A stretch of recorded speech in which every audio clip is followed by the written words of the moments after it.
This is not an easy word. But I have to be obedient, okay?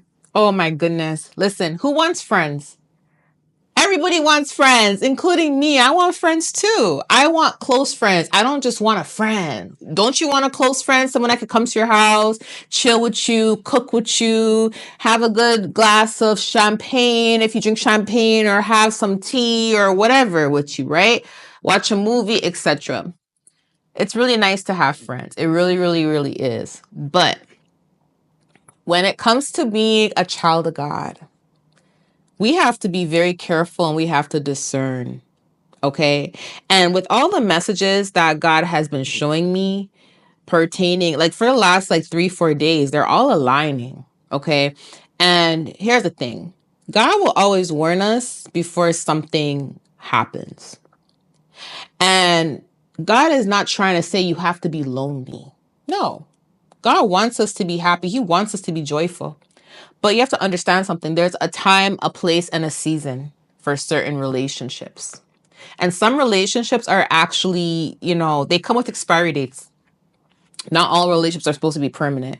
However, yes, there's going to be relationships where you will have lifelong friends. It may not be a lot, but it may be 1 or 2 or 3. You get what I'm saying? You're not going to have a bunch of, friends, right? You may have people that love you, support you, but you're not going to have a bunch of people that are so close to you. They can come to your home. They can see where you rest your head.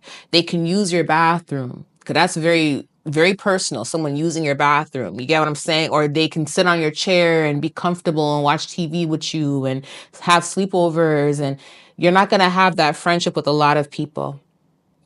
Okay? Because here's the thing. Monitoring spirits are real. And not everybody knows that they're carrying a monitoring spirit. Some people, they may not be aware they're carrying a monitoring spirit. As a matter of fact, some people may actually think that they're completely healed and that they don't have the spirit of envy. They don't have the spirit of jealousy. They don't have a monitoring spirit. They don't have Leviathan spirit. They may think they don't have these spirits in them because they're always alone.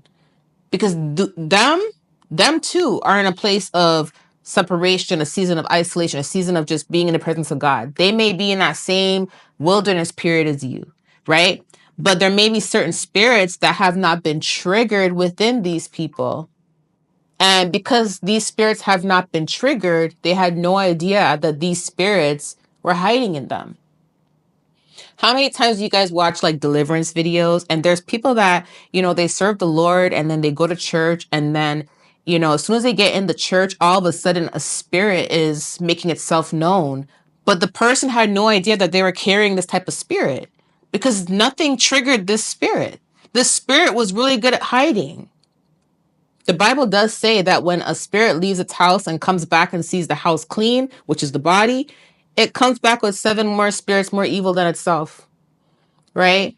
And unfortunately, that happens to people. Some people, they're in a place of isolation, a place of just solitude, and they may be going through similar things as you, but they may not understand that there's certain things that they have to deal with, or because they have never dealt with the spirit of jealousy, they have never dealt with the Leviathan spirit, they have never dealt with these spirits before, as in they have not healed from it, they have not been cleansed from it, they think that they don't have it.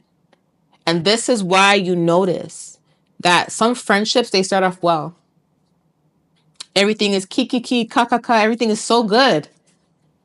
And the moment one person is moving elsewhere in their life or something is taking place in their life, they're either getting married or they're pregnant, or you notice that, they start a business or they're traveling, whatever it is that they're doing, you notice that one friend that never knew they had these issues, all of a sudden they're feeling all these issues come to the surface.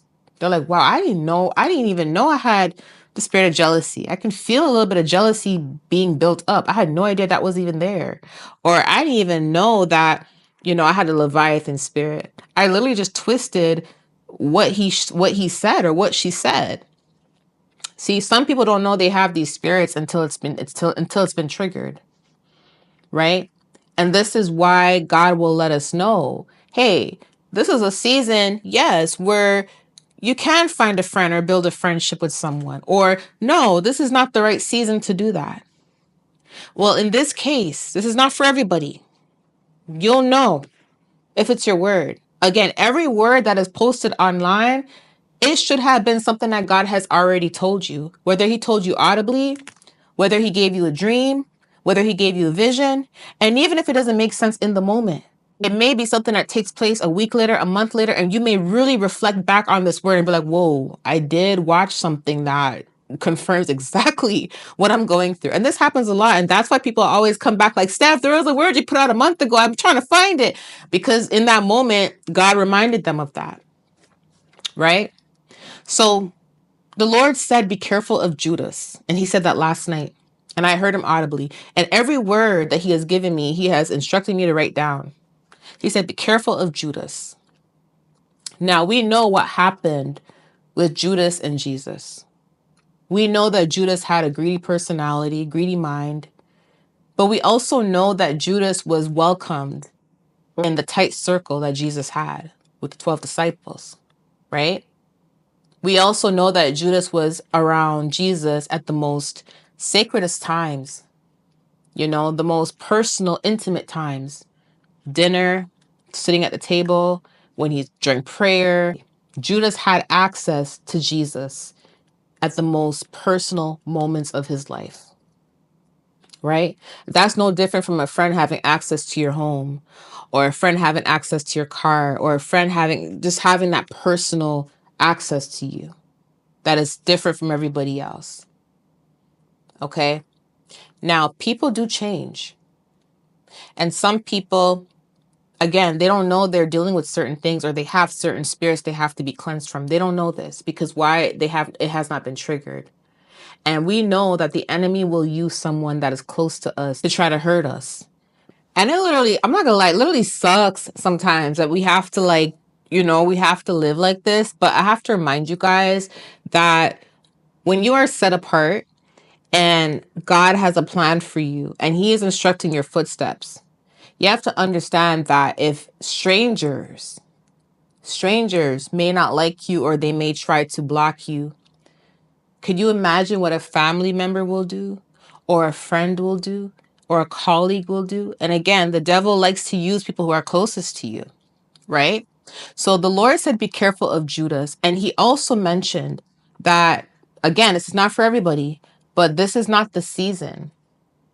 It's not the season to build really close friendships where people can come to your home and sit down and eat.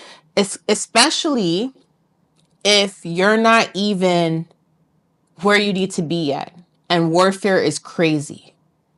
If you are someone that is battling, someone doing witchcraft on you, doing spells on you, trying to curse your businesses, trying to slow you down, trying to manipulate the way people see you, right? And you know that a lot of this is going on, then God may be giving you the same type of instructions that he gave me a year ago. And he may be telling you in this season, hey, it's not the right time to build really close friendships. Focus on your assignment. Focus on the plan that I have for you. Does that mean you can't be nice to people? No. Be gracious, be humble, be nice to people, right? But you have to be cautious, because at the end of the day, when God is prepping you to bring you somewhere, remember, the enemy is only aware of the outcome, but the enemy does not know the steps that are going to be taken. So what the enemy will try to do is he will try to bring someone to observe the steps that are being taken. A reference of this is John 18, verse 2. Now Judas, who was called betraying him, also knew the place, because Jesus had often met there with his disciples. Judas knew where Jesus met with his disciples. Why? Because Judas was a part of the group of the disciples. And that's what I mean when I say the devil will send people to observe your steps, the steps that are being taken to the destiny, right? And some people may not know they're going to be used, or may not come in with the intentions of being used. All it takes is that one trigger for them to betray you. So God is saying in this season, be careful of Judas. Observe, use discernment, and focus on your assignment. Your friendships, close friendships will come in the right season. Okay? I love you guys. I'll talk to you later. Bye.